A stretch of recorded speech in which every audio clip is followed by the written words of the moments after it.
বাজারের অস্বাস্থ্যকর ক্রিম খাওয়ার চাইতে ঘরে থাকা উপকরণ দিয়ে তোমাকে সোনামণিদের জন্য এইভাবে কেকের ক্রিম বানাই খাওয়াবা। তা একটা প্যানে দিয়ে দিচ্ছি একটা ডিমের কুসুম। ডিমের সাদা অংশ কিন্তু দেওয়া যাবে না। তারপরে ফেলাই দিলাম পরিমাণ মতো চিনি। এবার চিনি আর ডিমের কুসুম একটু নাড়াই নিয়ে যে চিনিটা গইলে এরকম পানি পানি ভাব চলে আইছে, সেই দিয়ে দিচ্ছি 250 গ্রাম গরুর দুধ। গরুর দুধটা দিয়ে আবার ভালো করে নাড়াই চাড়াই নিতে হবে। এইবার যাচ্ছে একটা 10 টাকার প্যাকেটের গুঁড়ো দুধ। আবার তাড়াতাড়ি করে নেড়ে নিলাম যাতে দুধের সাথে গুঁড়ো দুধ মিশে যায়। তারপর যাচ্ছে একটু নুন। এইবার যেই বলকুটা শুরু করবে সে দিয়ে দিতে হবে সামান্য পরিমাণে আগে থেকে গুলাই রাখা চালের গুঁড়ো, যাতে করে তাড়াতাড়ি করে ঘন হয়ে যায়। তাই এটা দিয়ে কিন্তু তাড়াতাড়ি করে নাইড়ে ছেড়ে দিতে হবে, তা না হলে যাবে না সব দলা ফাঁকায়। এইবার মিডিয়াম আছে ভালো করে নাড়তে হবে।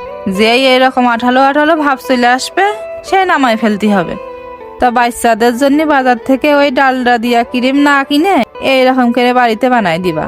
ডিম ও দুধ সবকিছুর পুষ্টি একসাথে পাবে। তাই এই ক্রিমটা খাতি যা টেস্ট হয়েছে না, মুখে দিলেই একদম মনে হচ্ছে অমৃত খাস।